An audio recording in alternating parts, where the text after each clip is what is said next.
Okay. Well, Kara, I don't think you. Hi. Hi. Um, I think your sound wasn't connected at the time, but you were also made a host for when you're available to present. Oh, very good news. Thank you so much. Yeah, of course. Um, so I'll go ahead and share my screen. And if we could have somebody to read out the land acknowledgement statement for us. I can do it. Okay, great. We, as the Bicycle and Pedestrian Advisory Commission, want to begin this meeting by affirming BPAC's commitment to equity and racial justice. We would like to acknowledge that this meeting is being held on lands that have served as the home for diverse Indigenous communities long before current governments were established here. We pay our respects to the elders and members of these communities, both past and present, and recognize the harms of genocide and colonialism. We will make a conscious effort to reflect on the following questions as we advance through our business and contemplate changes in our community. And we recognize that achieving equity requires our commitment to an ongoing process. How can we seek to repair harm with our work and not erase history?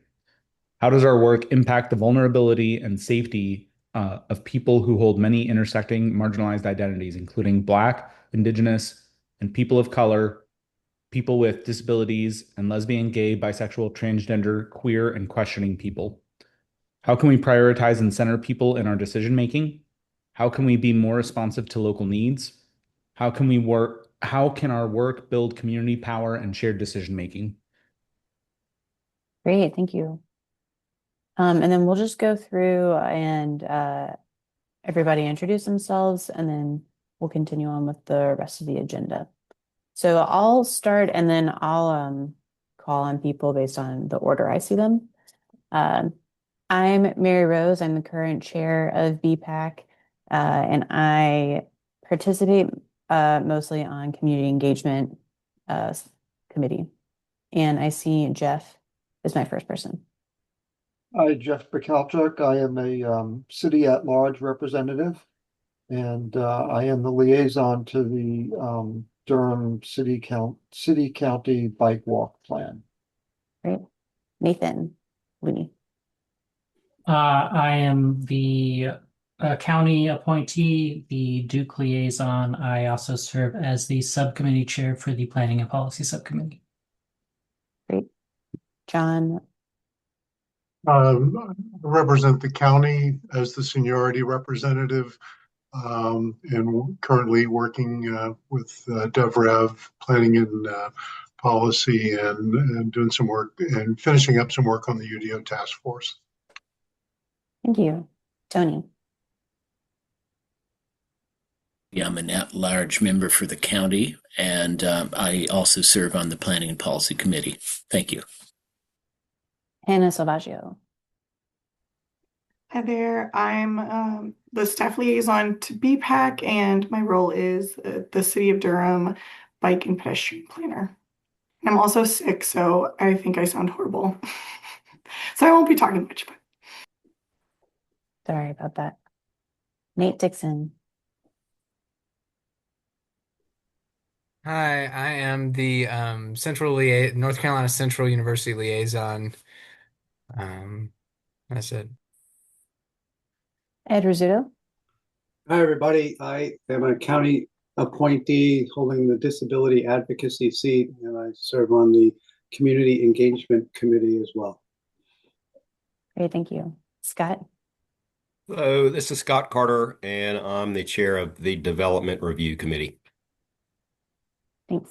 Anna Bartleball. Hi, I am the youth advocacy rep for the county and community engagement chair. Cool. Andrew. Andrew Birch, county at-large position, and I'm on the DevRev committee. Maggie. Maggie Green. I'm on the community engagement committee, and I also do our social media. Jordan Powell.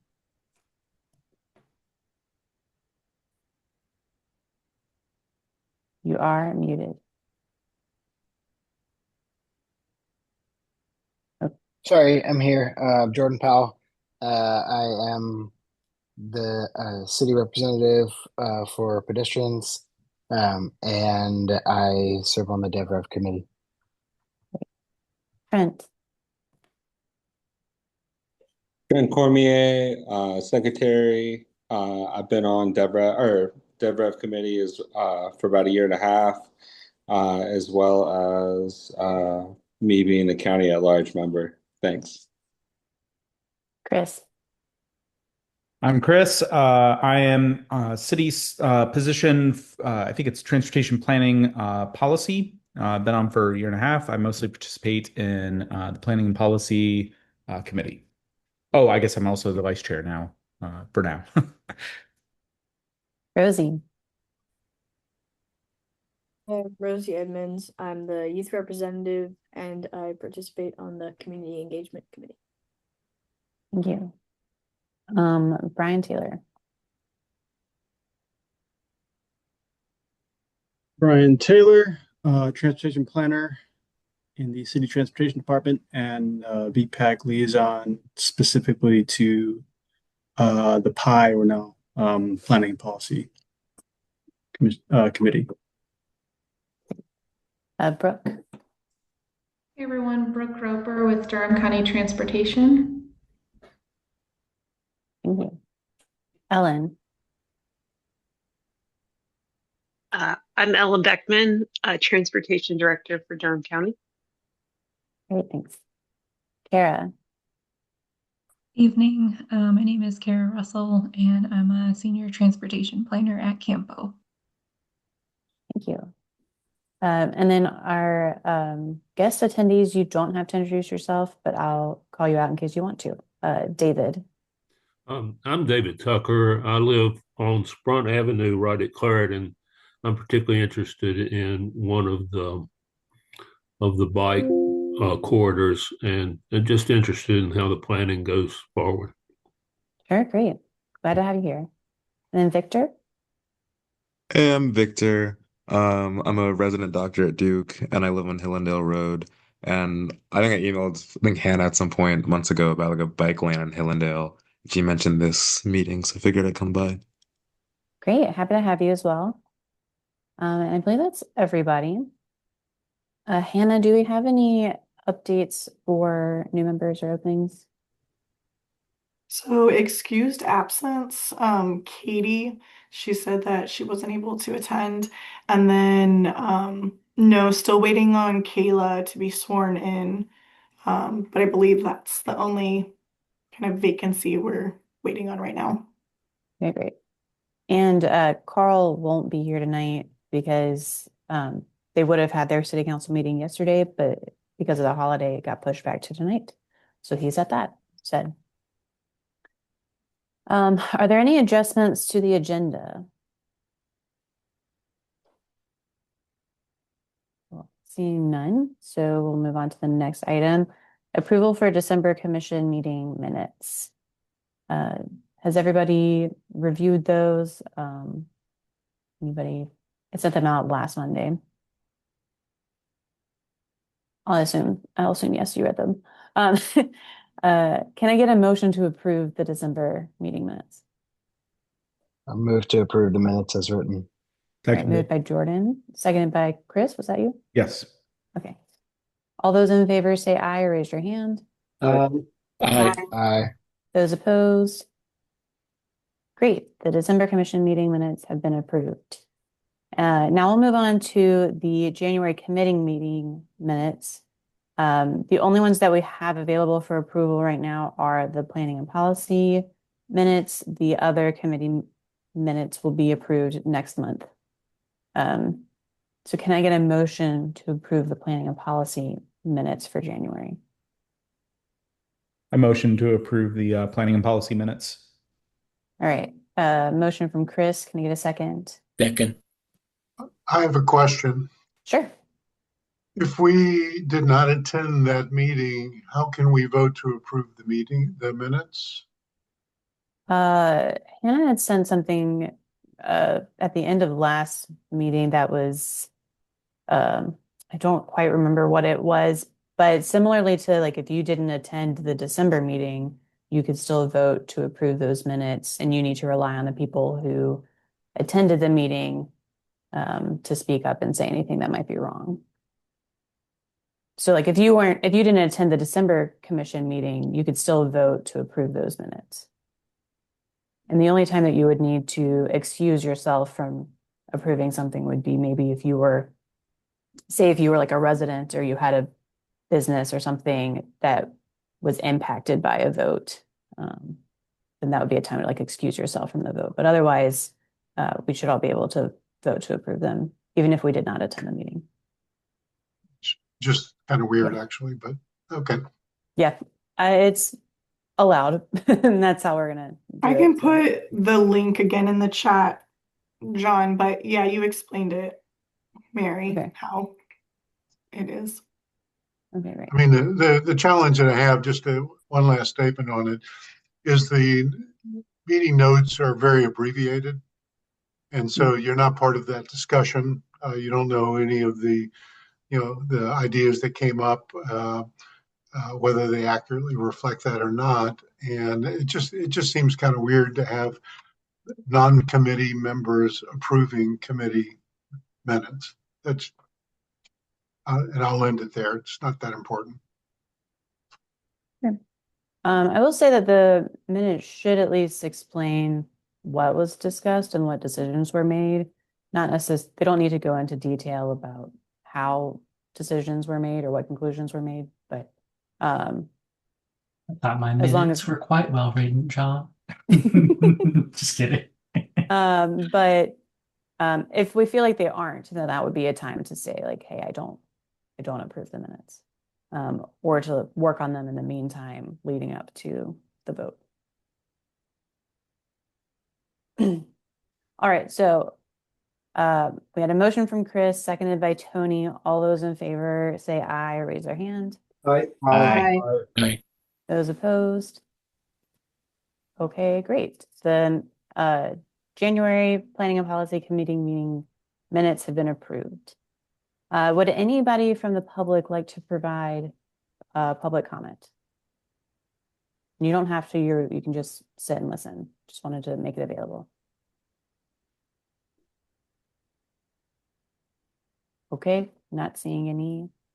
To say again that, yeah, it'd be nice to have a bike lane on Hillendale. But I think what I thought last time is that it depends on which roads are like being resurfaced, and that one hasn't come up yet. Yeah, there's a few things that can go into it. Brian, you raised your hand. You might know more information. Yeah, so I can speak to two things real quick. For Victor, it might be a bike lane that's already in design, which is the Hillendale Shared Use Path, which hopefully is moving forward now. So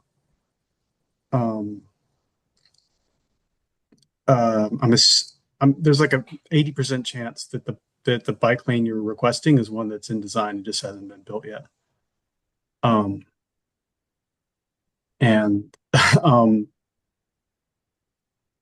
I think the other thing I know is I think David Tucker is on here and has requested a sidewalk or on Sprunt and Clarendon, and that is in fact in the bike walk plan. If there's further questions about that, we can jump into that later, but this might be your opportunity to ask those questions or provide comment. Great. Victor, yeah, I'll let you and David respond, and then I'll answer Tony's. Oh no, thing would that cross 85? That's the part I was like most worried about safety wise. Unfortunately, it does not. It stops at 85 bridge. But it would, combined with a city project, get you down to where it turns into Fulton. And then with another project that's not in design yet, get you to what's called the Esplanade and Duke Hospital. But yeah, so unfortunately, actually, the Shared Use Path does not take you north of 85. It stops right there. I was disappointed to find that out too. But this thing's been in planning and design for a while. Apropos of Victor's comment, as you know, Brian and I live right off of Hillendale. There's a lot of trees being removed along Hillendale. I was assuming that's the beginning of the project. Is it? Is it not? It's a huge I swath. believe it is, having looked at the plans where they knock out half the pine trees to put in the Charities path. Is that where they is that what has been removed? Yeah, they have started taking out all the trees on one side of Hillendale. It would be the east side going from the I-85 bridge all the way down to the golf course. And that's the side on which the one bridge there is wider. So I was just assuming the project was starting. Yeah, that may so Public Works are now ESS is managing that, so they will have the latest information on that. But I'm just guessing, but it sounds like this is the start of the Hillendale project. But I haven't had an update on that project the past 2 months. Great. The update you could give. And then David, I saw you came off mute. I just want to make sure you've had opportunity to say what you needed to say.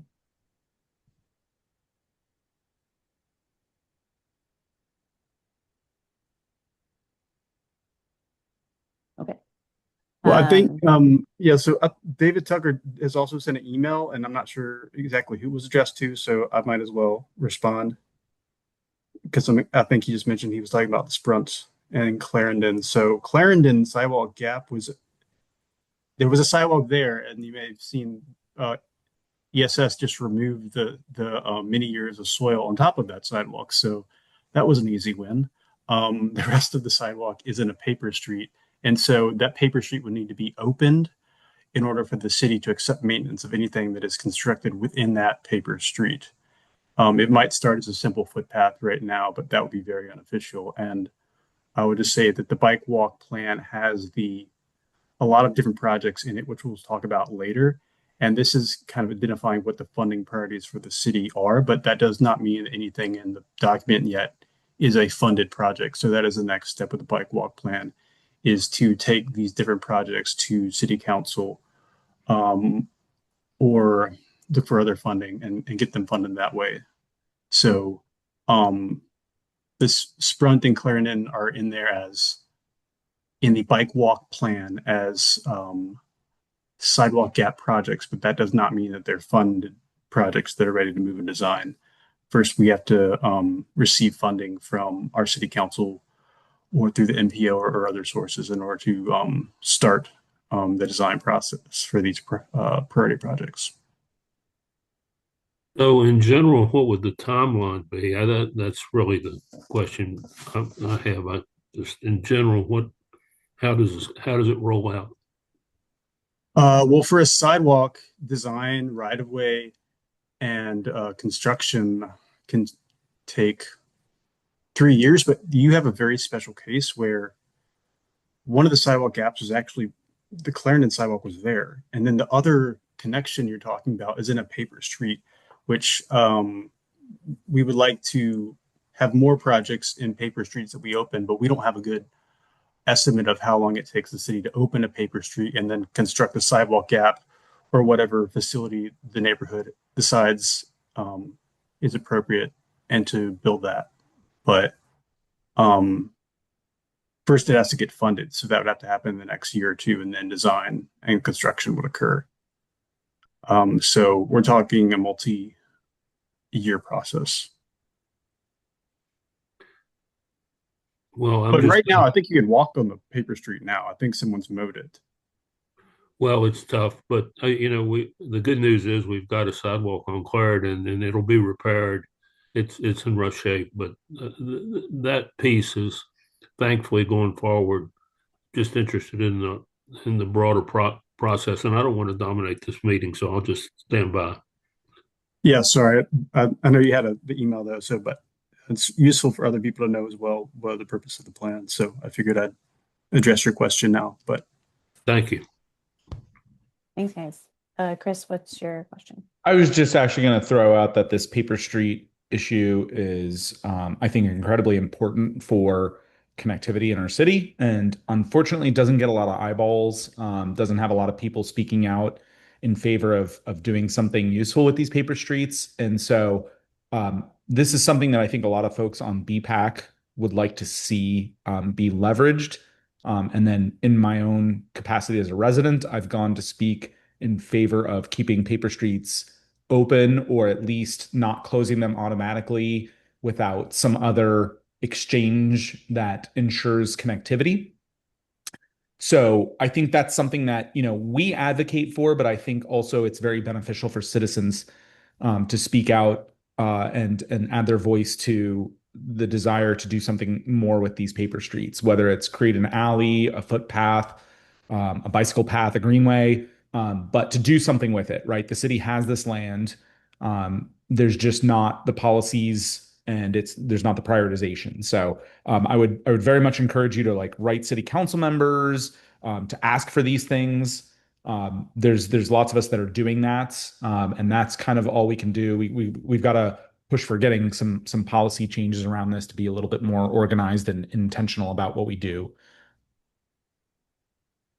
I can confirm that Mr. Tucker is on that in terms of emailing to us, council members, or city staff. And the paper street he's talking about does allow you to walk east-west and connect fairly directly to the Walltown Recreation Center and park without having to get on Guest Road or Club. Great. All right. Well, I'm going to move on to our first guest presentation, which is from Kara Russell on the Triangle Bikeway. So I'll stop sharing, and then Kara, you should be able to share. All right, that sounds good. Let's see. I can find the share screen. Here we go. And then,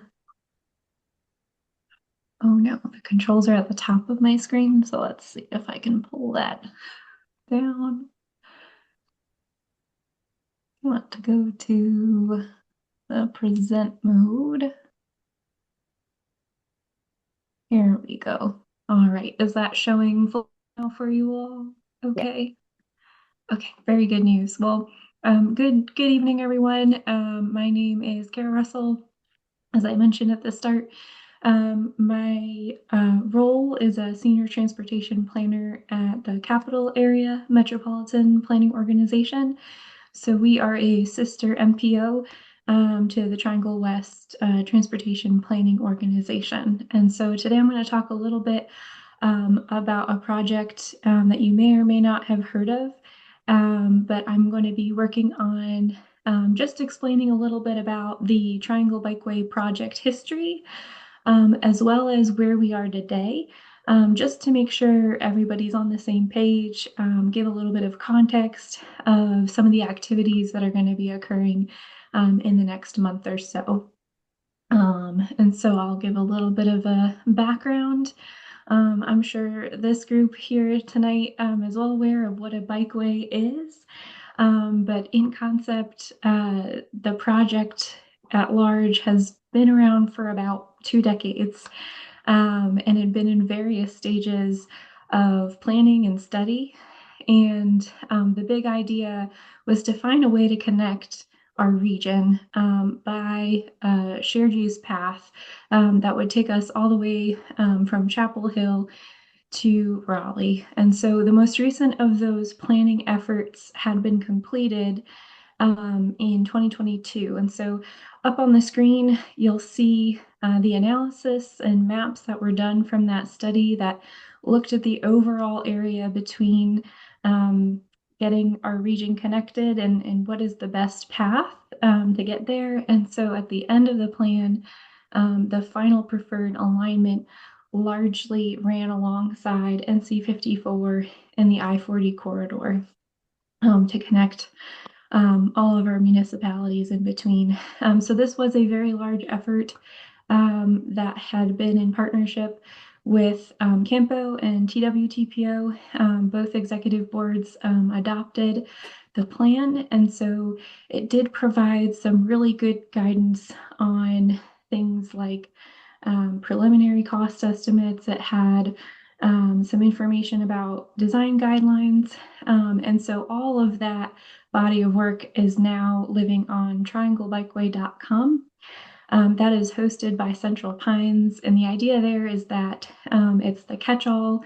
If someone's Googling for Triangle Bikeway, they can go there and you can get to both sides, east and west, to figure out what parts of the bikeway are where as we move along. And so I'll get to that in just a moment. So as I said, that plan, it did lay out some primary typical sections. That is a really good foundation for what we're doing today as we start to move pieces of the corridor forward. It is our guidance to when we're looking at implementing it across different areas, how we can do that consistently and have those same expectations across the board as we touch down into different areas that, you know, maybe aren't along I-40, but are nearby a local roadway and things of that nature. And so we really are using that as the platform to guide all the design that we are looking at doing today. So as I mentioned, the Triangle Bikeway project at large has been around for some time, with that last planning effort being done in 2022. And then we are looking at today to start to take that first step forward into the design phase. So how this came about is Research Triangle Foundation and Wake County partnered together to fund this design phase for the eastern portion of the project. So this runs from RTP all the way to West Raleigh, so somewhere around TW Alexander to the bridge over the I-440 corridor near the Art Museum. And so in that effort of funding that design, they had asked for Campo to manage the preliminary design of the project. But we also have a close partnership with NCDOT and jurisdictional coordination as we go along the way. So we've been involving local staff as we've started to take another look at the plans as we move it forward. So I would continue to say that this is the first bite in the apple, right? It's still a very big bite, being 14 to 15 miles over the 23 miles at large. But we are continuing to look at how best to implement this together. But that doesn't mean that it couldn't be split up further as we move pieces along. So again, the reason we split it here is that we were looking for a place that had independent utility, so that we knew that that would be a safe place to break it in half, because we know that the project connection from RTP to Raleigh is a strong and compelling connection, just as much as Chapel Hill is to RTP. So we knew that that was an okay place to go ahead and split it. We also knew that you know, as these things move along, one could be implemented first and then second, but we were trying to think about the phasing of that, of how that would work out. And so with that in mind, I'm going to talk a little bit about our regional system connections.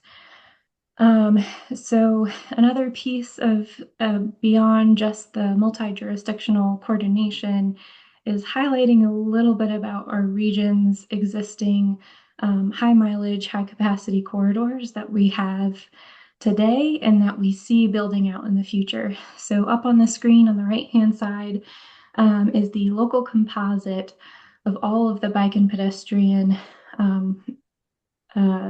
corridors that we have existing on the ground today. That's in the solid green and purple lines, and then all the dotted lines, which is going to be hard to see, but there are quite a few of them, is all of those that are planned. So if we just go ahead and zoom in and think about the corridors that we know are out there that are well loved by the community, we've got the Tobacco Trail, Rocky Branch Trail, Neuse River Trail. These are able to get people far distances through bike and pedestrian travel. and have so many benefits. And we also see some of these east-west connections that are starting to build out and bring together communities across the region. And so where the Triangle Bikeway sits in relation to this, this is the full 23 miles, we start to really see the ability to open up the possibility for commuting travel. Let's say you maybe worked or lived in Clayton and you wanted to get to Chapel Hill, becomes a little bit more possible. Or maybe say you want to take a weekend trip from Nightdale to Durham, becomes a little more possible and enjoyable to get there without having to switch off to too many different types of facilities. So just wanted to highlight that. I should have extended this map to show, because Durham's up here, so not too far down, and then Chapel Hill's over here. So it's really a corridor that we know it's well traveled. That 40 traffic is something that we would, love to provide a choice to mode shift people to bikes. Also, when you all think about the different investments that are happening around the region, right now I have the slide on the highlights east, but I could make a really exciting slide for highlights west. I'm just focusing on east because that's where we are moving the design forward at the moment.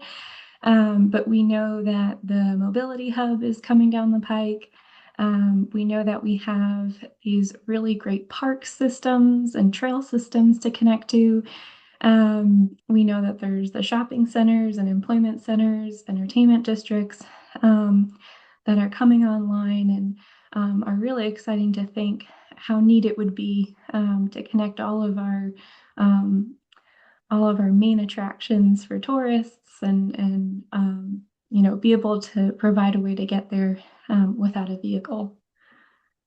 All right, so we have named this portion Triangle Bikeway East. Not that we're saying, that we're ready for construction at this time, but we are starting to advance the design further to be able to position it for future construction funding opportunities. And we're continuing to evaluate its implementation.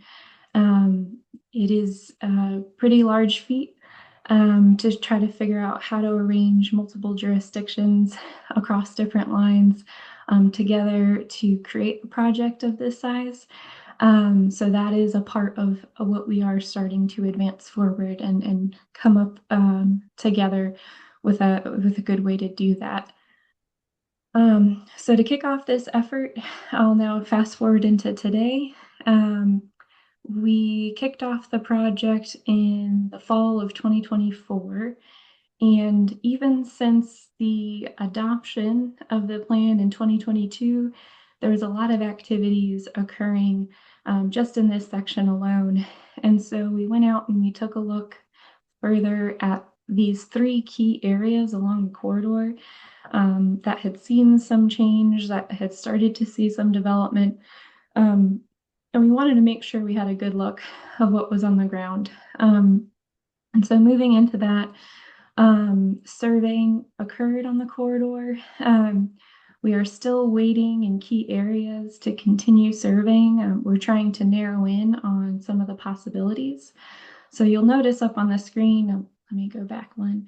So the map here displays the preferred alignment from the adopted plan in 2022. But there were some areas that were left as options in these areas as well. And so you'll notice now on this slide, as we want to go evaluate it, trying to tease out these alternatives a little bit further. And so now we're in a process of analyzing those and working towards bringing forward one final alignment to move forward into that 30% design. We're also starting to do some of the environmental documentation. Again, if future federal funds should be applied to the project, this is one of the requirements. So we're going ahead and doing some of that documentation preparation up front to try to show some readiness. And then we're also doing a lot of project coordination along the way. And so with that, we are moving into a period of public information next. So we've got these areas that we've identified. We maybe want to refine further. And so we are going out to the public to ask where people might be traveling to and where they might want to travel to in the future, to try to really narrow in on helping decision makers select the best choice to move forward. And then we are looking to have that final alignment to bring to 30% design in the spring, summer timeframe. And so to accompany asking that information for input, we have got on the website that focuses on the Eastern design portion at publicinput.com/tribikeast. And we'll have a survey live tomorrow, actually, tomorrow through February 25th. And alongside that, we're hosting 3 informal drop-in style pop-up events, one in each of those key locations. So if there's questions from the public, if you just want to learn more about the project, it's an easy space to try to meet people where they're at, to let them know that the survey is available, give them some handouts and information to follow the project through as we advance it forward. And so with that, I think that was my last slide. I'll open it up if you all have any questions or need any more information. Thank you, Kara. I see Chris has his hand raised. Yeah, so very excited about this project, a longtime Triangle resident, and have been aware of this in multiple cities that I've lived in around the Triangle. And unfortunately, it's also a reflection of how long this has gone on without a huge amount of progress. I mean, I know there's a lot of planning, but really would love to have something like this. One thing I wanted to throw out, I think it's actually very logical the way you all are focused on that eastern section.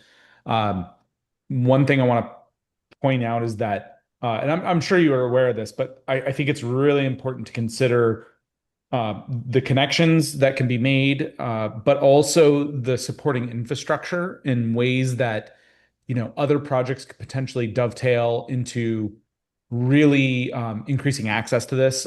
As a downtown Durham resident, what I look at is I've biked to Boxyard, and it's not the worst thing in the world.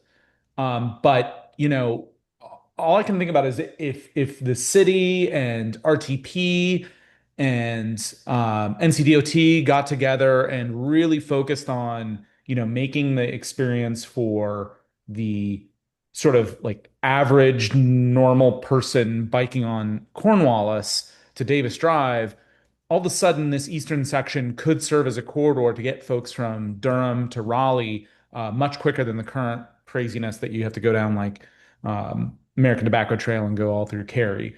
I also think that in general, like planning out those connections up front is crucial to really selling the project in my mind. One of the things that's so great about the American Tobacco Trail is that there's so many schools that are accessible, parks that are accessible right off of it.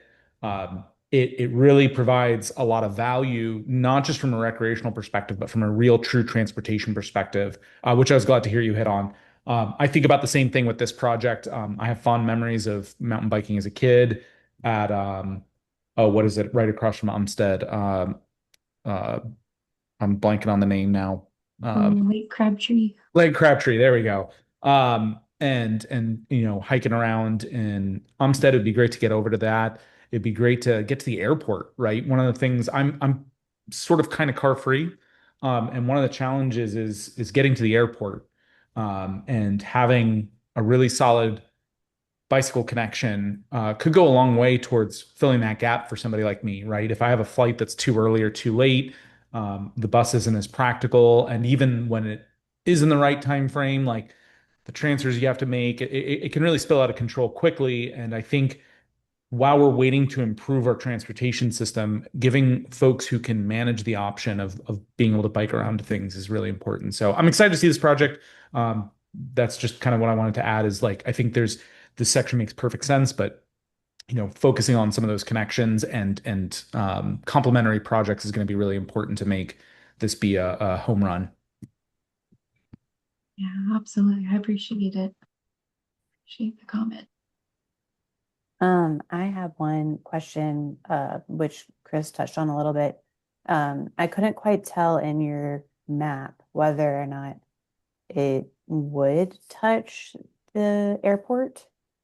So like it's kind of going by, but are y'all considering a connection to the airport, a more direct connection? Or is it just going by the airport I think currently? currently it's going by. So right around that purple dot there. It's running on the south side of 40. The south side area is where there is that recreation and wellness development occurring. So I think thinking about that connection maybe over towards Airport Boulevard might be a good idea as we start to move it forward and understand the plans there for that as well. Okay, great. Does anybody else have any questions or comments?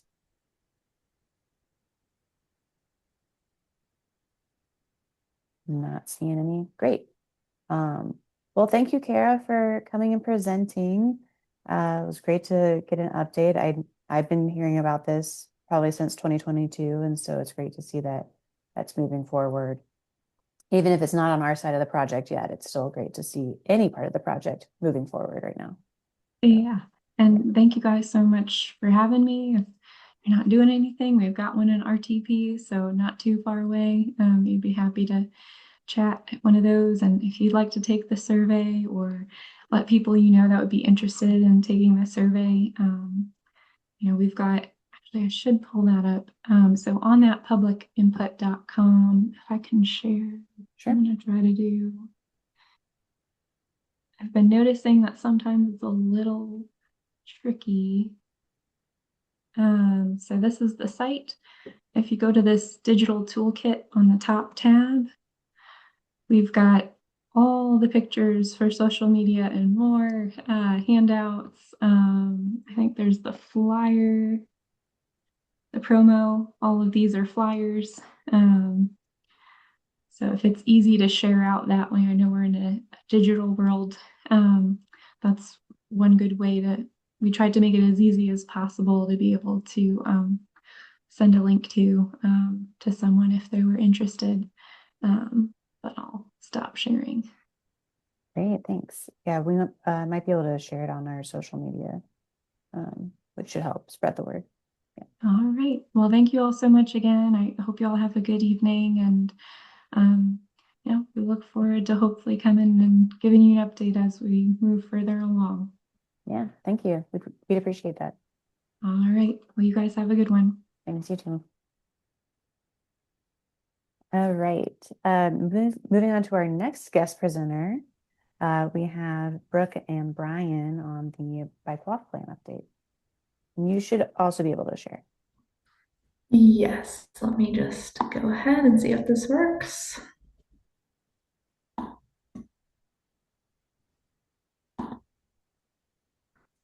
All right, is everyone able to see my screen on the presentation now? Okay, wonderful. Well, hello again. My name is Brooke Roper. I'm a transportation planner with Durham County Transportation, typically focusing on bicycle and pedestrian infrastructure. Brian, do you want to just introduce yourself really quick again? I'm sure this group knows you well. Principal transportation planner in the City of Durham Transportation Department, and so counterpart on the city side. Brooke's going to handle most of this, and then I'll jump in here and there to explain some of our priorities. Awesome.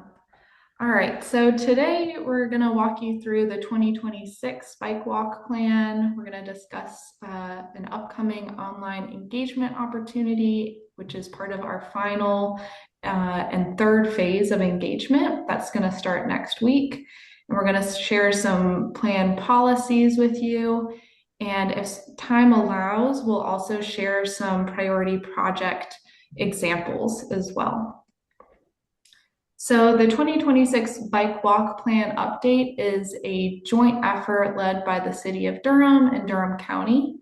It updates the 2017 Bike Walk Plan, and it also serves as the first county bike ped plan as well. So the plan focuses on infrastructure recommendations, specifically updating priority projects from the 2017 plan and identifying 75 new priority projects. These all include 25 bicycle and pedestrian corridor projects, intersection projects, and micro gap projects that are less than or equal to 1,000 feet. It also maps a comprehensive walking and biking network that is both city and county-wide. So we've been working to address some policy issues, including the city bike ped delivery process, clarifying sidewalk maintenance outside of city limits, determining the county's role in greenway development, strengthening the Unified Development Ordinance, and supporting complete streets and safe routes to school efforts. So we've held 2 phases of engagement so far. Phase 1 was in fall of 2024, and it was a pretty open-ended engagement phase. We were just trying to understand community opportunities and challenges. So we had an interactive public map that you can see on the right, and a survey. And then the results from phase 1 engagement were then used in addition with a scoring and modeling tool process to select a list of potential priorities. So we worked to create 150 potential priority projects that we brought out for phase 2 engagement this past summer. So here is our overall plan timeline. We are at the very tail end of the process. We've worked to whittle down those 150 priority projects into 75, and we will be beginning our 3rd and final phase of engagement actually next week on Monday. And then we'll look towards adoption of the plan in spring 2026. So phase 3 engagement is set to begin again next Monday, January 26th, and will run to February 9th. The full draft of the plan will be posted on the project website where residents can add their input directly. So we quickly just wanted to run through 2 county policy items that is going to be a part of the final plan. We just wanted to share it in advance of engagement next week. So our goal with the proposed county sidewalk maintenance policy is to ensure safe, well-maintained sidewalks and prevent any future orphan sidewalks. And orphan sidewalks are just segments outside of city limits that aren't covered by an NCDOT maintenance agreement, and they're not maintained by another private entity, such as RTP or a private homeowners association. They exist because state law gives NCDOT control of roads outside of municipalities, but NCDOT does require a maintenance agreement before sidewalks are built. However, historically, annexations have excluded rights of way. Some sidewalks have been built without those agreements in place, and the county did not previously have a comprehensive sidewalk policy. So today the city maintains, and you can see this on the map on the right, city maintains about 719 miles of sidewalk within the city limits. The county maintains only 130 feet under a limited 2015 sidewalk maintenance policy. And there are about 6 miles in total that have an unclear responsibility and what we'd consider an orphan sidewalk. So again, this is relatively a small number, only 6 miles. However, not having a maintenance agreement can have a quite large impact, negative impact for residents. So just really quick, a real world example is the Forest View Elementary sidewalk on Irwin Road. This is the picture at the bottom of the screen. We believe this orphan sidewalk was built as an offsite proffer from a city development, but the right-of-way was never annexed. This sidewalk has become hazardous after some NCDOT road widening, which has caused periodic flooding and mud to creep in. Residents have tried temporary fixes like stepping stones and boards, but it continues to remain unsafe. I don't have this in the slides further along, but we do have a priority project right around Irwin Road. So the county recommends maintaining sidewalks required by the Unified Development Ordinance and including a few key actions to share responsibilities and cost. So for existing orphan sidewalks, we propose working with the city on a shared maintenance plan, including interlocal agreements and targeted annexation of right-of-way to address that historic orphan sidewalk. We also recommend creating a complete and full sidewalk inventory to assess conditions and clarify responsibilities across the board. For future sidewalks, we will strengthen the UDO requirements within the urban growth boundary. And in adopted plans like the 2026 bike walk plan, we suggest having sidewalks being required that extend beyond the urban growth boundary.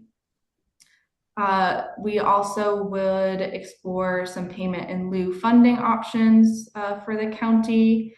And as an alternative, we may also consider sidewalks on private property with public access easements to try and avoid gaps in maintenance. And then quickly, before we jump into the priority projects, the bike walk plan is also a great opportunity to define Durham County's role in regional greenway planning. Other counties like Wake have shifted from more ad hoc involvement into structured models that emphasize planning, funding, and coordination, not necessarily maintenance.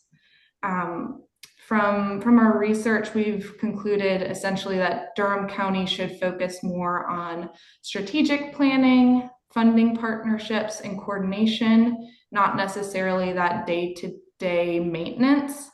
By adopting a countywide greenway plan like the bike walk plan, defining roles within Durham and the city of Durham, phasing high impact projects, and creating a collaborative maintenance program with the city of Durham are key recommendations here.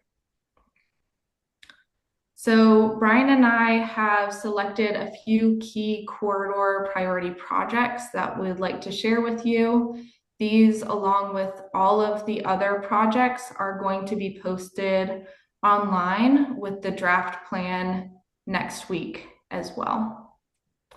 And before we go into those two projects, I'm just going to quickly scan through these slides that just essentially show the spread and locations of the different projects. So this slide is showing the 25 intersection projects that have been selected in the plan. And Brian, jump in if you want to add to any of these as well. I'll just say that it's a variety of intersections. Some are related to Vision Zero, like Hoover and Holloway, access to transit at Irwin and Douglas. We've recommended a protected intersection at East Main and Fayetteville and Elizabeth. And then we have some smaller neighborhood scale projects like Weaver and Pilot, neighborhood traffic circle, Leon and Leadenham Safe Route to School crossing, just as an example.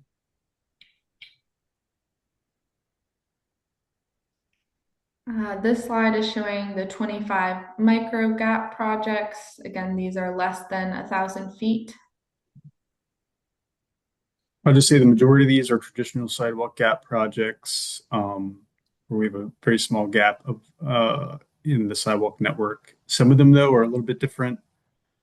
We have some greenway gaps this time around that provide a lot dramatic improvements in connectivity.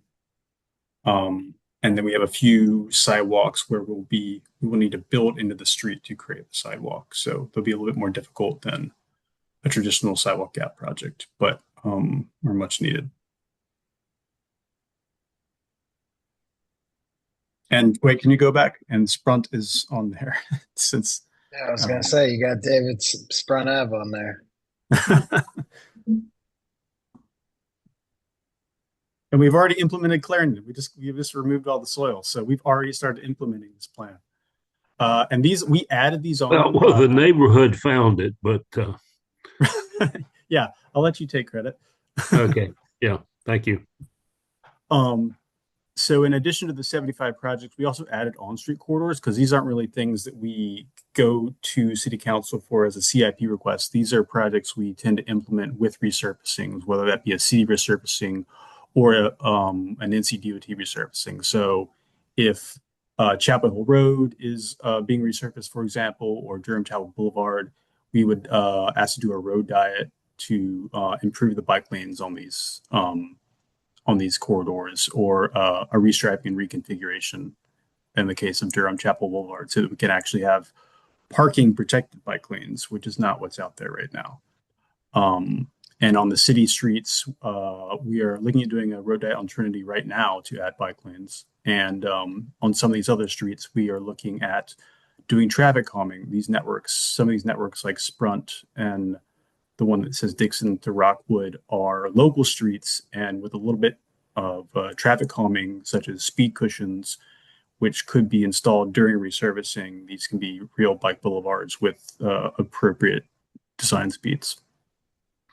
And these are not part of the 75 priority projects. These, you can kind of think of them as like bonus projects since they're tagged along with the resurfacing.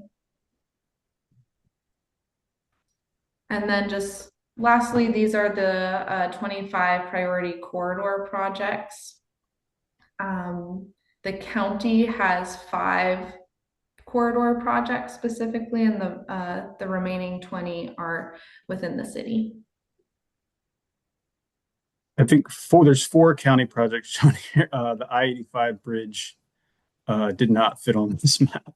That's a constant mapping issue when you're trying to coordinate with a county.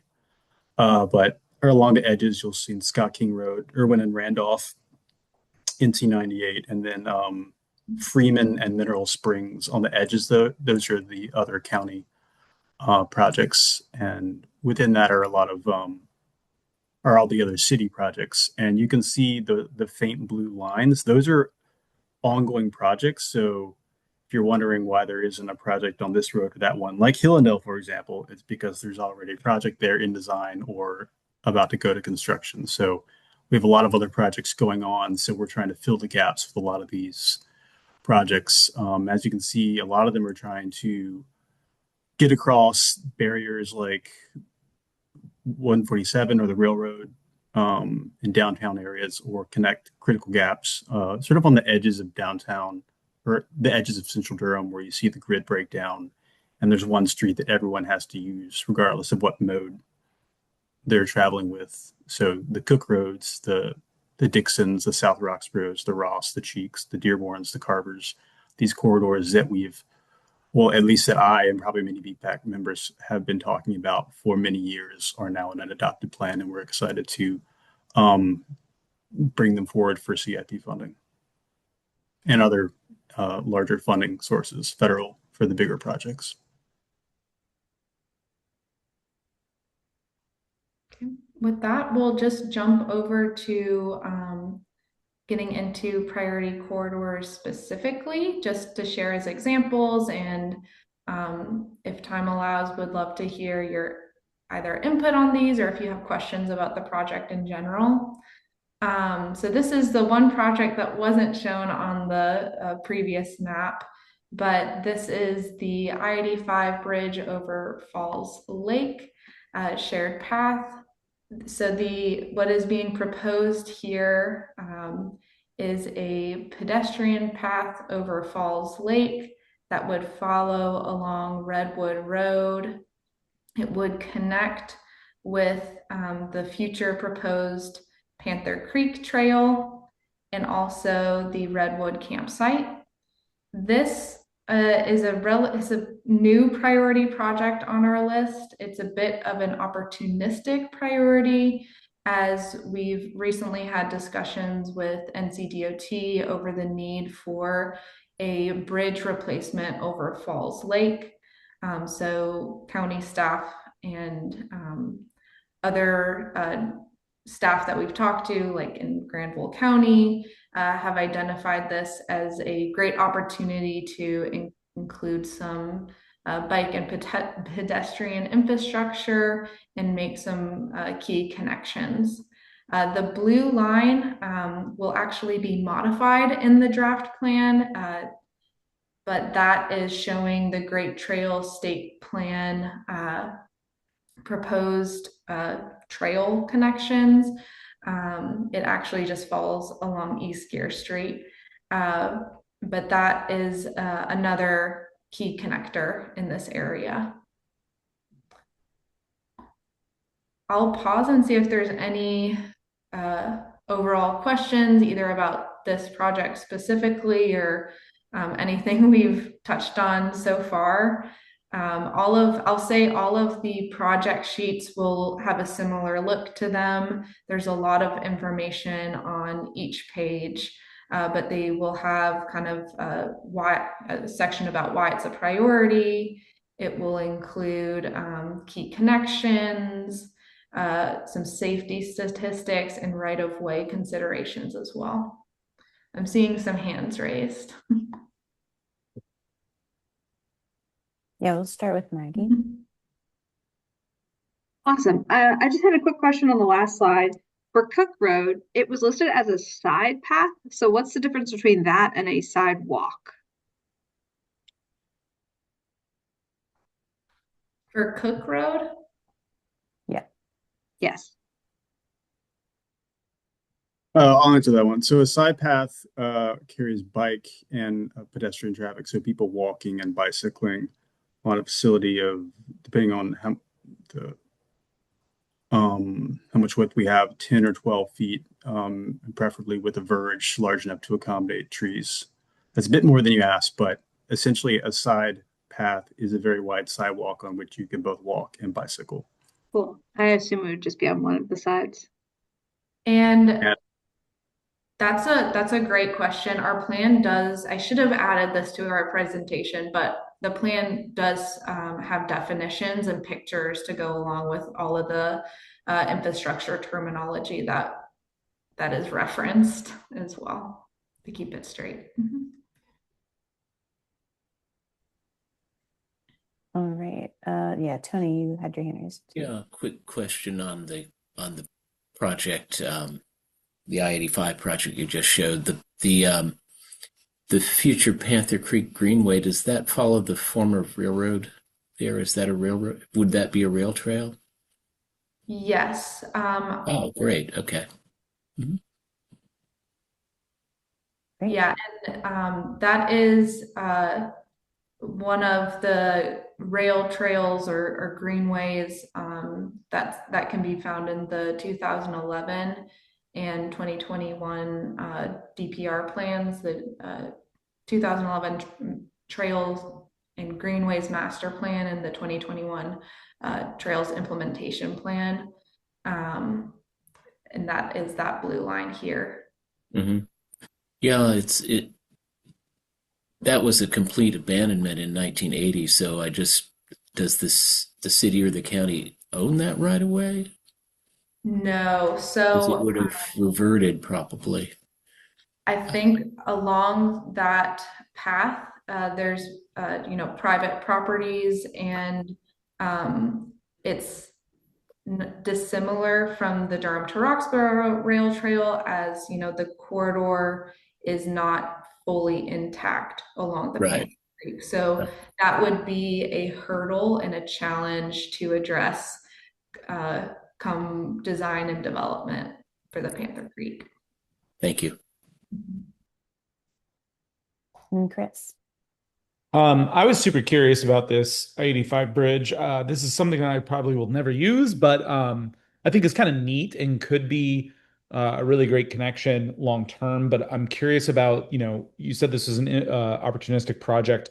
I look at that bridge cross section, and it's great that there's an option there. So I don't want to sound like I'm complaining about it, but are there treatments to deal with the fact that you're like 10 feet away from 80-mile-an-hour traffic? That's a lot of impact on people, and I wonder how much folks are going to feel comfortable crossing a bridge section that large if it's just like uh, normal like concrete K-rail next to it. So I was just kind of curious about the dynamics and like what's considered with a shared use path that's right next to interstate,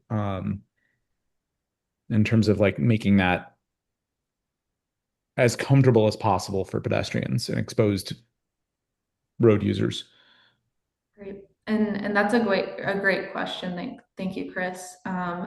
So you were mentioning this cross section.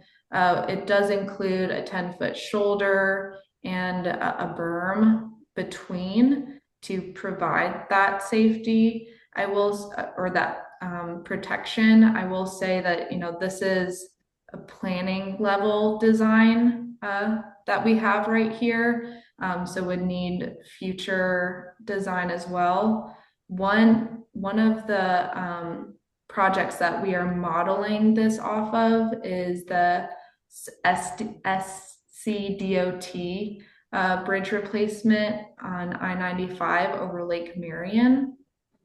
So that was a design that kind of inspired this cross section. But as we get further along in design, engineering, and development, we can certainly look at what other treatments have and case studies that have been put in place for pedestrian bridges to provide more, better safety, better feelings of safety for pedestrians and cyclists, right? Using that. So I'll say this is preliminary, but we were using that South Carolina example. Great, thank you. Anybody else have any questions? And we have one, I'll scoot to this slide. This is a city-led priority projects on Dearborn Drive, and I'll let Brian chat about this one a little more.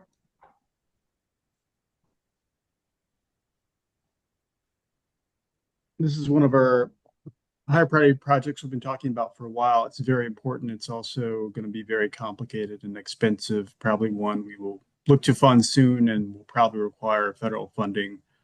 Dearborn, as many of you may know, is a transit emphasis corridor.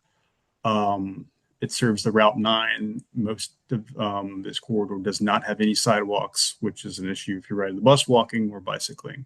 And so with Dearborn 2, as with a lot of our projects, we have side path as well as sidewalks so that we're filling both a bicycle network gap and a pedestrian gap and access to transit issues. So like many of our corridors, we're addressing a lot of different issues with side paths and sidewalks and looking at wherever possible, adding in buffers large enough to accommodate trees. But as some of the diagrams show, but also we will be building curb and building up to the curb where we have bus stops to make it easier for people to board the bus. And this will be a high priority. We'll have to figure out how much we can bite off, if we can do the whole corridor, or what's more likely is we build.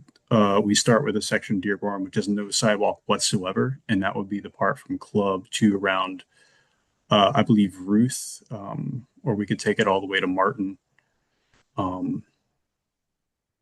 Street, further north. But this has been a priority for a while, and it hasn't been in a plan. These project sheets, they have some cross sections, which are general guidance. It might not be specifically what we put here or there, but just to give people an idea of what we'll be building.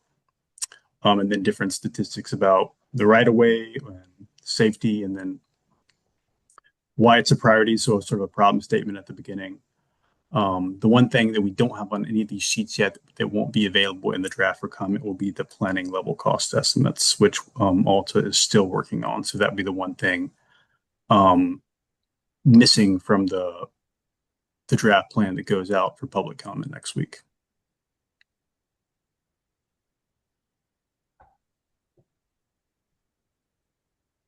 Okay, great. Thank you. Is this the end of your presentation? Just want to make sure before I continue. Yes, this is the end. Our last slide is just a reminder to check out the project website next Monday. And the draft plan is going to be posted on there for you to make comments up until February 9th. Thank you so much for having us, and let us know if you have any more questions. Yes, thank you for coming and presenting again. Love seeing updates, especially since a lot of us have been involved in at least providing the initial comments and feedback on these plans. Does anybody have any other comments for Brian and Brooke? Yes, Chris. Just a quick question about the Dearborn side of things. There's been quite a few like car accidents or car crashes involving cars leaving the road, likely due to speeding and other dynamics at play. And so, it gives me a little bit of heartburn when we've got a street like that that's kind of already a little bit of a disaster, and it's great that we're facilitating bicycle and pedestrian access with this project. Is that something that's like top of mind to make sure that there's pretty aggressive design to keep those folks safe when we get that done? One of the things I think about is those times I walk next to a road, and then on the other side of me, not separating me from the road, are those guardrails, right? That keep drivers, depending on their speed and level of aggression, from going off into a creek or a ditch or something like that. But it always gives you some concern when you realize you're part of the clear zone for those cars. You're not protected by those guardrails. And so I think there's a lot of places like that would give me the same kind of concern on Dearborn. So I'm just kind of thinking about that from the perspective of, our Vision Zero goals. I'd hate to put infrastructure in that isn't doing those folks a great service in terms of keeping them protected from those cars, if that makes sense. So I think Dearborn, it's like a lot of streets. There's not a lot of intersections, and there's a few straightaways, and it's a DOT road. So we will try to limit speeds as much as we can. But as you can tell on Dearborn or Cook or any road, just like it, people manage to get up into the 40s. But I think most of where we do not have bus stops, we have a verge with trees, and that will be an interesting exercise in figuring out how wide of a verge we need to plant trees without DOT calling them big hazardous objects that need to be set further back. But when we plant trees regularly right next to the road, we do expect the cars to slow down. And we will also be installing as many mid-block crossings as NCDOT will let us on these streets. So that I'm hoping some of these things will provide that buffer and slow the cars down with trees in the verge, and also having those mid blocks to make it safer to cross the road. But given that there's just not a lot of intersections, it does, and it's an NCDOT road, there's a limit to which we can slow these cars down. But I imagine it'll be a much safer road when we're done. Great, thank you. Well, thank you guys for coming and presenting.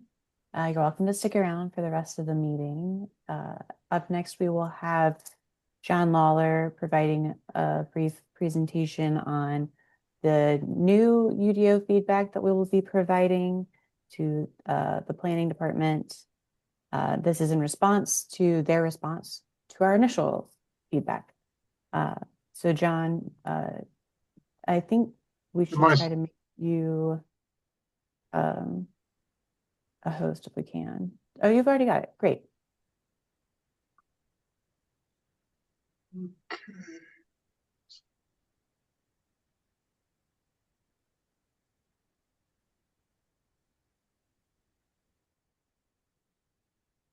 Can everyone see that? BPAC UDO recommendations? Yes. Yes. Okay. So this is the follow-up project to the original UDO recommendations. We submitted the original ones in October after the meeting. We got back a response from planning on December 2nd, and the response came in several forms. One was some questions, one was an area of controversy, and so the response that we're putting this time really focuses on 4 areas. One of them is very simple. One of them is in response to the questions and issues that they raised where they weren't sure in their own mind of how they wanted to make decisions. And then a couple areas which we presented the first time, but we wanted to find a better way to state them the second time. So just a little bit of history. This is only focused on bicycle parking, where last time we were focused on things like multiple use paths, et cetera. This one is only on the parking aspect of it. Bicycle parking was added to the UDO in 2006 and covers a number of things. What is the definition? They were basically trying to have some direction to keep people from attaching bicycles to benches and trash cans and light poles and everything else. So they needed a solution to take control of the process. And that's where the UDO recommendations came from. There was an update in 2010 to the UDO. I have no idea what the changes were in that period because we can only get access to the UDOs beginning in 2019. Okay. But the 2019 and the current one both indicate that the last changes to bicycle parking were made in October of 2010. So they've been in place for quite a while. The first thing is a very minor one. It's about the definition of what the design spec is for bike racks. And the current UDO requires 2 points of contact with the frame for stability, requires a frame and one wheel be secured to the rack, and it disallowed wave racks, grid and comb racks, because they couldn't provide those two reference points. We're just asking for a minor change here. The challenge with requires 2 points of contact with frame for stability is only interesting for inverted U racks and circle racks, and really doesn't apply to anything in the high density racks, et cetera. So we're asking for a change in the wording to say requires stability such that the bike cannot fall over while attached. And then an example of that could be 2 points of contact with the frame for stability. And we added 2 points must be at least 12 inches apart. And the reason for that is we've got some examples of bike racks that are very narrow, 5 inches wide. And so the point of stability is so narrow, it's not really stable. And so we've got a series of racks in Durham at a couple locations that are 30 inches or so tall, 5 inches wide, but very unstable. Okay. And so we're trying to eliminate those. And so our definitions are requires stability such that the bike cannot fall over while attached. And 2 points of example would be 2 points of contact with the frame for stability, but that's just an example. and 2 points must be 12 inches apart, and require security. The frame and one wheel can be secured to the rack. And 3 types would be disallowed: wave, grid, and comb, which are basically 2 names for the same thing. And then narrow vertical racks are not allowed because they're not 12 inches wide. So that's the first idea. Okay, reasonably simple.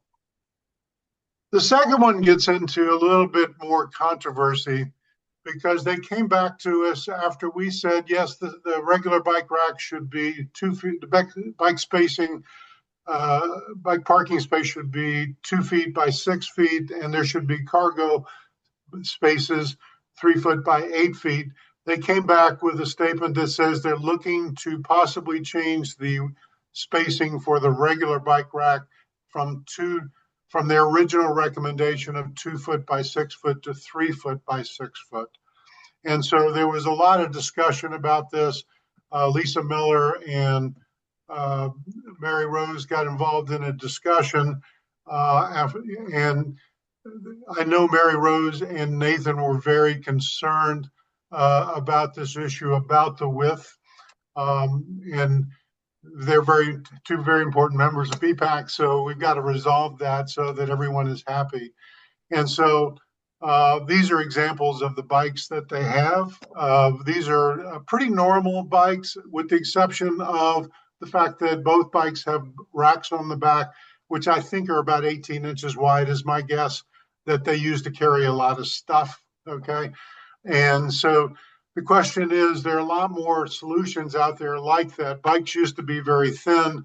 They had very little attached to them going out sideways. So how wide you separate the two racks, how wide is that parking space, kind of makes a difference in terms of how much intrusion do you have from things that are wider, like bike racks, because you can't put this frame up right against the U-rack, because it just doesn't work that way when you've got an 18-inch thing sticking on the back of it. You have to now be at least 9 inches off the center, so you're invading into the original space. And keep in mind that the current UDO spacing is to have racks 36 inches apart, which creates two bike parking spaces that are 18 inches wide. Okay, and when you start invading that from 9 inches on either side with 2 of these racks, you're basically taking all of that space and no functionality at all to get to the bikes. City Hall is even worse, because that was a building built in 1975 where the actual rack spacing is 30 inches. Okay, the UDO wasn't put in place until 2006. So somebody added the 30-inch wide spacing for the racks sometime between those 2 periods, but they're very tight. That leaves bike parking spaces that are only 15 inches wide. I know Lisa Miller was having real problems with the spacing of those because she has pannier bags on the sides of her bike. And so it was just becoming too narrow. So the question was, how do you resolve it? Should the spaces be 2 feet wide or 3 feet wide? Well, there's several ways you could deal with this. I used to have a software that was very scientific, where I could design this with CAD quality software and create a 3D model, and you could show the racks and the bikes. I don't have that on the computer anymore. So Mary Rose and Nathan did the next very best thing, and that is to create a completely scientific space planning exercise in their living room. And you can see the 2 chairs represent, these are inverted U-racks. See the curve? They're exactly 4 feet apart. And you see the same baskets that were on the bikes are now within the 4-foot space, leaning up against that inverted U-rack. In fact, you will see that there are some tennis shoes in the middle, and this indicates that in 4 feet, you've got room to be able to put these both bikes up with their baskets against the inverted U-racks and still have some steps, room in between to move to be able to get access. And so I think with this scientific model, Mary Rose and Nathan are now comfortable with the 48-inch width between them, which is 2 24-inch spaces. And I think that kind of ended the controversy. I know Lisa was involved earlier, but she was thinking in terms of, you get confusing. Are we talking about space between racks? Are we talking about bike parking spaces? And I think once she understood that that was the conflict, she is okay with the spacing as well. So we are now recommending that 2 feet be consistent. We already had a agreement that there would be cargo bike spaces that would be 3 foot wide by 8 foot. And the perfect example is Chris's bike. I don't have a picture of it, but it's, I think, 8.5 feet long. It's not as wide as 3 feet, but 3 foot rack gives you if you line it up against the inverted U, you still got some room beside it. Okay, and it doesn't crowd. If there's a 3 foot wide space for these wider bikes, then basically they don't crowd the other spaces, even if they've got something wider on the bikes. Okay. The question was then how many, if they put in language in the original one that if there were going to be 10 or more bike racks, 10 or more bike parking spaces, so 5 racks, okay, then 10% of them should be cargo bike spaces. So that would be 9 plus 1, okay? For this round, we've actually recommended that for the short-term spaces, that number be increased to 20%. And for long-term storage, that it remain at 10%. And here's the thinking on this. Short-term spaces are visitor spaces, okay? They're kind of random. Who's going to show up and use them? And the perfect example that Mary Rose and Nathan used was going to Joe Van Gogh's with 2 bike racks on the back, these racks on the back of their bikes, and they required spaces. And what's the chances that's likely to happen again, that 2 people will show up in an area that has 10 racks and need the wider spaces? Actually pretty good, okay? It gets to be even more likely if it's at a supermarket where you get a higher percentage of bikes that have come to load groceries to go home, okay? So we're recommending that in the short-term spaces, if 10 or more spaces are required, which is 5 racks, that 20% of them, whatever the final number is, be for cargo bikes in terms of the 3-foot wide spacing. All the other ones would be the 2-foot wide spacings. And we're actually adding a comment that supermarkets might require a higher percentage, okay? Just because it's an area targeted where people are going to bring bikes that are designed to carry stuff, okay? Or they kitted their bike out to carry stuff. Yes, Jordan. In theory, wouldn't your end spaces kind of fit this need all the time? Because you it depends. have no. If they're freestanding, yes, but if they're not freestanding, they're required to have a certain amount of space available at the ends and on the back and front. Okay. By putting it as a definition, required space for cargos, especially with the length required of 8 feet, then you're having to be a little more careful with that. But so in theory, especially if you have fewer than 10 spaces required, you always have that as an out, okay, if those spaces are available. But the other thing that we want to add is we really want the cargo spaces to be designated as such, okay? And I give you this example. The one on the left here is from Publix in Raleigh. They designated at I forget the address for this one. They had 2 racks that they designated for cargo. They put them too close together, okay, to be useful. I mean, they didn't think through that part. And you'll see that this picture is a little blurry, okay. Those decals are no longer there. The marketing genius at Publix misspelled bicycle twice on each decal. So that was the subject of the article where I found the picture. I actually drove over there to take a picture of it because I knew they had been put there. They're gone. The racks are gone now, and so are those signs. And the reason they're gone is See this seam that's right beside where they anchored it? Okay. If you put anchors that close to the edge of a piece of concrete, any weight against that rack is going to break it off, and that's what happened. It just broke off. Okay. You have to anchor them. You have to put them 6 inches away from a concrete seam to be solid. But this is another example on a vertical sign where you would designate a space as a cargo bike space. But we're looking for this particular recommendation is about the regular parking space, the cargo spaces, and the percentage of cargo spaces if they're 10 or more, and the need to designate the cargo spaces with signage. Comfortable? See no more hands raised. Okay. The third area gets into shelters. The language that was on the UDO update said bike racks with or without shelters. That was the entire comment. It wasn't a recommendation. It was developers could add a shelter or not, but it was very non-committal. Back in 2006, the Comprehensive Bicycle Plan says when possible, racks should be in a covered area protected from the elements. Long-term parking should always be protected. Long-term parking is for residents and staff, okay, whether it is an office building or whether it is stuff. That's supposed to be limited access, and it has to be fully protected from the weather.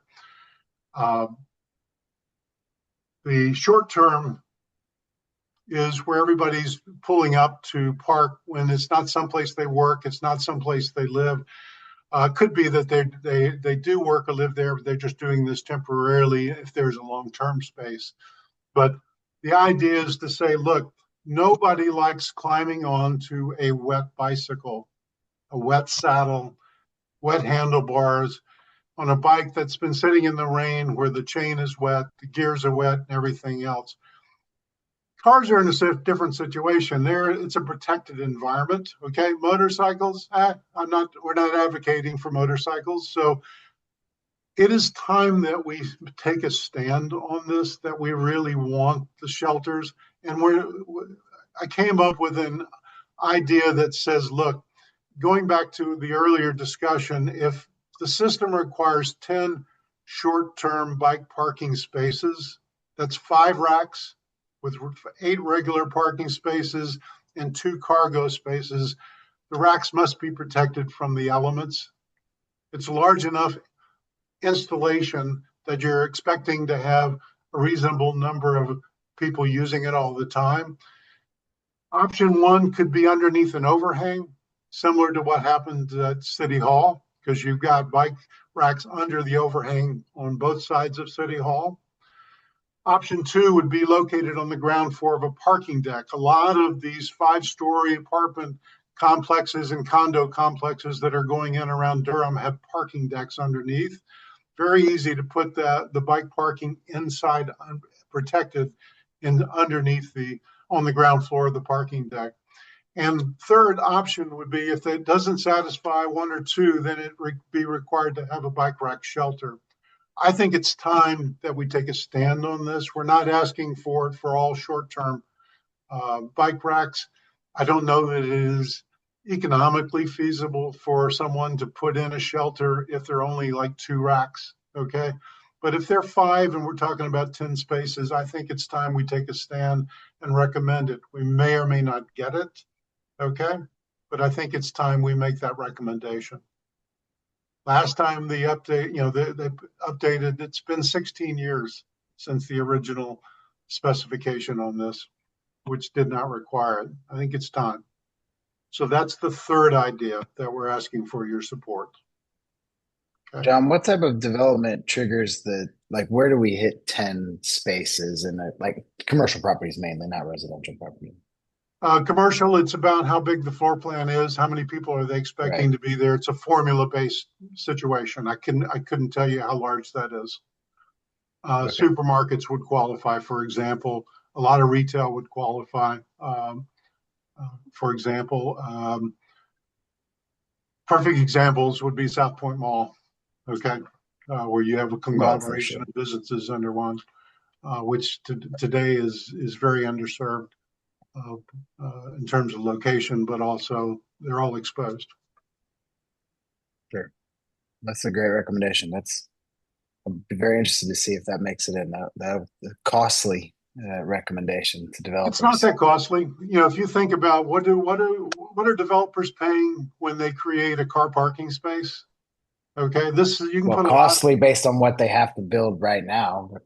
but it's also we're not talking about a large cost, okay, compared to other things they might do. I don't think this is that unusual, but it's also one where if you really want to get people out of their cars, you've got to make that environmental thought process about how they use their bike in all conditions more interesting. Okay. And I've twice been in my life where I didn't have a car for periods of 5 years. Okay. And so I was commuting to work. I was going shopping. I was commuting to restaurants to get a haircut, everything. And to constantly have to be having the bike stored in a place where it was subject to getting caught in the rain. It's time to get past that, especially if we're trying to get people out of their cars and to get people to ride as a lifestyle. Sure. I agree. I support it. And the last area is about security camera coverage.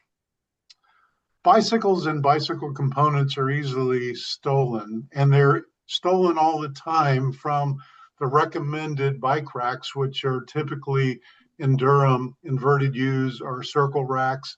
It is a real problem, okay? If you bring a bike to campus for 4 years, it's going to be stolen twice. That's the average, okay? It's very easy to break a U-lock. It's very easy to use a Dremel to cut a U-lock unless it's really expensive, okay? And that's not what we typically see because those aren't the expensive ones are heavy. They're not easy to carry. They're not lightweight. It's like you're not going to cut a really heavy duty case hardened steel chain lock as well, but you're not going to carry that either. It's just too much weight to carry. So what we're asking for is to put, if a developer is adding security cameras to their development to protect staff and residents, okay, we're not forcing them to add it, but if they're adding it, and most of the new developments do have security cameras for that purpose. What we're asking for is at least one security camera be aimed at the short-term bicycle racks. We don't have to worry about long-term. They are in a protected area already, okay, with only access to residents and to staff members. It's the short-term that needs coverage. Security cameras are a deterrent to thieves. They're not going to help you find the bike after it's been stolen, but they're a deterrent because the people who do this all the time, and they don't want to be caught in the act of stealing. Okay, they're actual deterrent. We had Lisa Miller brought up a discussion that's going around Durham as to whether people who are concerned about ICE using the cameras might use that as a deterrent to actually use those bike racks. Okay. I understand that thought process, but that's not our remit. Our remit is to try to do things on behalf of cyclists. If somebody is dependent on that bicycle for their transportation, they really don't want that bike stolen. Okay. I want to err on the side of reducing the thefts and have that be something where not only would I have the camera on it, I would have a sign that says these racks are on camera. Okay. You just can't afford to keep having the bikes. And it was interesting because Lisa has personally had bikes stolen, and most of the time, I don't know if they were stolen from City Hall or not. Okay. But I just think it's time that we require that. So that's the fourth area. If the development is adding security cameras to protect staff and residents, then at least one security camera be aimed at the short-term bicycle racks. Adding a security camera is very cheap. That's the cheap part of the installation, because you're already setting up a system to loop over the recordings and have that for all the cameras that are on the premise. Questions?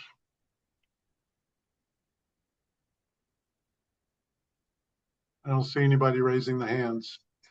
So the four things we're trying to get you to go ahead. Just a quick comment, and I don't want to get into the politics of ICE, and there's a certainly genuine thoughts, but one thing that struck me when you were giving that discussion whether people would feel safe around the cameras is we have to look at the UDO as something that's going to be around for a long time. It may not get revised for 10 years. So we got to think about like what the world's going to look like in 10 years as part of the process. Yes, and your point being 10 years down the road, the world might look. What's your vision 10 years out? I don't know. I mean, if the last 10 years have told me anything, is I can't predict the future. I'm just saying, I mean, you have to, I think it's important to focus not on like what we may like just today, but something that we're going to be stuck with for possibly 10 years. So let's look at the long game. For me, this is about the developers making the decisions about adding cameras, okay? And they're putting them in places that are going to be near entrances typically, okay? So adding one, if they're already doing that, they've already made that decision. And adding one to cover the rack so that the bicycles for their visitors and occasionally their residents and staff who might park out front for a short period of time aren't stolen. I think that's going to be less of an issue for them. Okay. I also think the politics that we're in right now has got a window, and I do think there's a very strong reaction. I think that window is going to end within a year. And I think things will be more positive. And it's only because they're pushing what they're trying to do way too far over the limit, and now people are really pissed off. Okay, so rather than, I don't want to spend a lot of time debating it. I just think developers already are putting in these cameras, and having one on the bike rack is a very minor thing to ask for. If they're not putting them in, then there's nothing to ask for. Okay. If they feel it's safe to not have any of the cameras, then there would be no cameras on the racks either. So I do appreciate this discourse, but we do need to move forward and we need to vote on this. So all of these recommendations are more eloquently written in a draft document that was also sent out. So it's mostly just reusing the language that's in the draft UDO to explain these points that John presented. So I would like to request a motion to approve those recommendations. Move to approve as written. I'll second it. All right, moved from Tony, seconded with Jeff. All those in favor, please raise your hand or say aye. Aye. All those opposed? Great, thank you. So we will send those on to Lisa and the rest of the planning department. They would like to use these moving forward when presenting to council on various things. So tonight was kind of a critical deadline for that. Thank you for your support. Yes, thank you, John. And I will say that these are recommendations. The planning department can choose to accept or not accept any of the things that we've said. So I'm sure they will read through everything, and if they think something isn't appropriate, then they won't include it. So I think it's okay that we request things, even if they're not going to be approved, or they might not be approved. Great. So let me open up my agenda again and share my screen. So this one. So we'll move on to our committee and liaison reports. Carl wasn't here tonight and Wendy needed to step out. So unless somebody wants to speak for anything specific to them, I think we can move on to our committee reports. Which I will say, Nathan messaged me privately during this saying that it might make more sense to approve committee minutes after the committee reports are provided. So I might consider that moving forward. Instead of, with John's earlier concern of people not having attended the meeting and then not knowing what's happening or what they're approving. So we'll start with community engagement. So hello. I unfortunately had to miss this month's meeting, but I caught up via notes, and so I will voice those over. But community engagement committee members, I was gonna say committee tiers, which is not a word. Chime in if I'm forgetting anything. Old business, we are moving forward with trail signs for ATT. We're going to focus on some wayfaring signs around the Riddle Spur, and then work on some etiquette signs post Hannah Savaggio parental leave. We have budget to get those initial signs done, and we're going to aim to order those in the next couple of weeks. Rails to Trails, I've been in contact with both Carolina Theater and Full Steam, currently in the trying to figure out what options are actually within our budget phase. So more to come there. We'll talk about that again in February. We are prepping for May Bike Month, and in advance of that, are thinking about doing some March outreach to local businesses to share more about how they can become a bike-friendly business under the American League of Bicyclists definition. We are going to begin those efforts in earnest in March, and so we'll remind the full commission and share dates and requests for volunteers at the February commission meeting.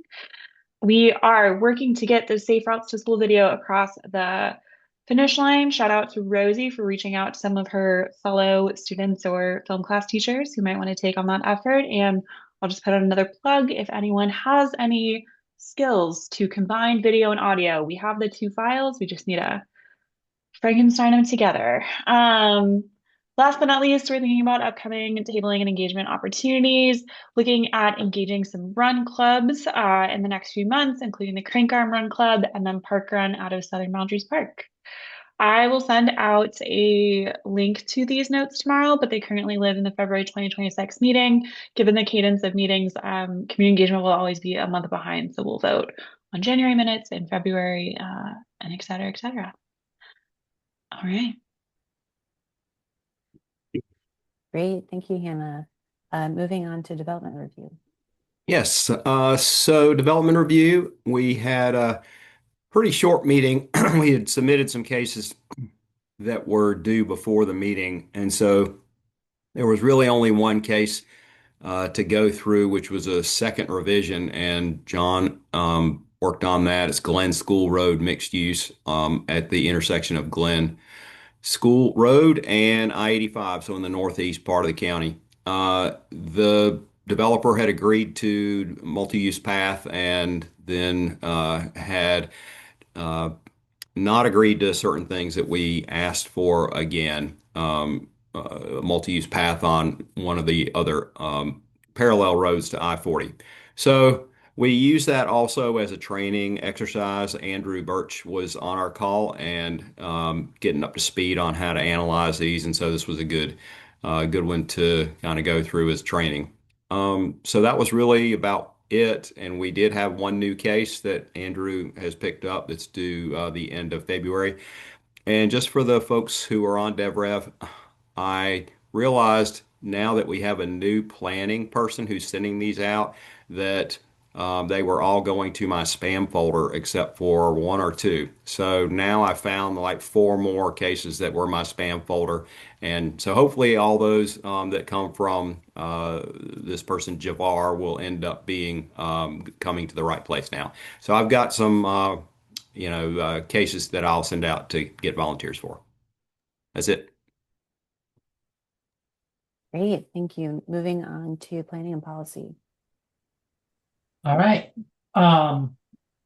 We met and we always meet on the first Thursday, so our meeting minutes will always be ready and always be voted on that month. But anyway, announcement, there's a marathon in Durham on May 2nd. There will also be a half marathon, 10K and 5K options. Mary and I are running the half marathon. And so I think it would be really cool to get a bunch of other BPACers to participate. You can just walk the 5K or run the 10K or run the half marathon. There's still enough weeks between now and May 2nd for you to train for a half marathon, if you want to. And if you're already really in shape, then you can run the full marathon. But we could all wear matching BPAC shirts. It could be a fun time. Our business was we reviewed plans for Guest Road that included a lot of safety improvements and including shutting down some of the lanes because the multiple lanes at the creek crossing leads to inconsistent yielding and tragic deaths. And so that was one of the safety improvements. There were a bunch of other safety improvements we made a bunch of comments on and are sending those on. We also wanted to comment on the small area plan, but there's actually nothing to comment on. We also commented on the Gear Street resurfacing project.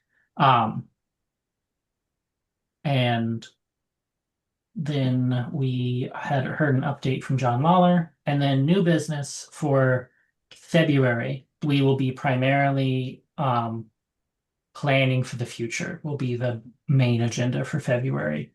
Do we want to have a stronger presence at city council and county meetings? Do we want to have goals for PMP? We are thinking about maybe putting together official policy positions that we could bring to the full meeting and then have everyone vote on. They'll be like, this is an official policy position endorsed by BPAC from here and through eternity. And that way, individuals now, if you go to city council, you can't say, as someone on BPAC, we believe X. Because you can't speak for everyone. But if we had like official policy positions, you could be like, we should do this thing, and also BPAC has said that we should do this thing. Like it could add more. I don't know. It could be nice. And so we'll be planning and thinking about things like that next month. And that's it. Great, thank you. Moving on to you as Duke liaison. Our Duke transportation people didn't do anything since December because of the holidays. Okay, great. Moving on to Nate with NCCU. Nothing new to report at this time. Great. I'll speak for Vision Zero. So the Vision Zero Coalition met last week. It was the first time meeting since April of last year, and it was pretty good. We had a hybrid meeting partly. We mostly were discussing some updates that have happened since then, as well as discussing different engagement processes that we would like to see for Lauren and maybe some other people with the city have identified some key corridors that are on the high injury network that they would like to start addressing. And so we broke out into teams to try to figure out what we think are good methods for engaging folks, especially particularly for quick turnaround projects or quick build projects. So the engagement process would look a lot different or possibly the same, just extremely sped up than our traditional process of here's several weeks or months where we're engaging with the public and then we're going to do it again and again. So that's mostly what we were discussing during the meeting. We have another meeting on February 5th that is online only. I don't remember exactly what it's going to talk about, but I'll have an update for that at the February meeting. And then John with the UDO task force. Really, I think this second submission is probably our last effort. Because right now they're trying to put together the presentations for city council and the county commissioners to approve the document. It's in the hands of a third-party consultant. So if they come back and ask for a question, respond to our second one, and we need to respond, and we'll take a look at it. But I think our work is done on that. Okay, great. We don't currently have a DOS liaison, so if anybody's interested, let me know. Last time it was a representative from DOST who was attending our meetings. Scott and Ed, are there any updates on the bus rapid transit vision plan? Nothing from me. I don't know if it's met again or not. I haven't, heard anything, received any communication or anything. So nothing new. I haven't either. So, all right. Well, I'll leave you on here for next month in case something happens. I've got nothing either. Great, thank you. Are there any questions for the committee or liaison reports? All right, seeing none. Any announcements or updates? I will say that I don't know if this was mentioned. The community engagement meetings moving forward will be on the second Wednesday of the month instead of the second Tuesday. Are there any other announcements or updates, Hannah? You're going on parental leave. Yeah. Oh, God, my voice is horrible. Yeah. This is my last meeting until I come back, which will be May. So, the next couple of months, it'll either be Brian or Aaron or someone in our department that will be kind of helping facilitate this technology piece and some of these reporting requirements.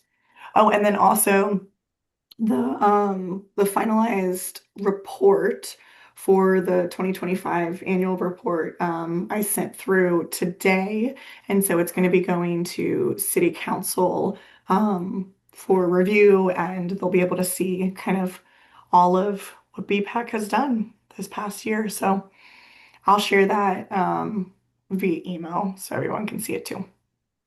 Great, thank you, Hannah. But yeah, y'all have done some good work. I know, seriously. That's how I feel, Jordan. I'm like, every time I talk, I'm just like, wow, I sound horrible. Thanks. All right, any I guess communication priorities we've gone through. Anything else before we adjourn? Hearing nothing. Well, we made it to the end and we didn't exceed 9 o'clock. So I think we should all, deserve a pat on the back for that. Thank you for coming tonight. Feel free to email me if you have any questions. And yeah, see you all in a month or sooner. Good night. Bye. Bye. Thanks, Great. everyone. Thanks.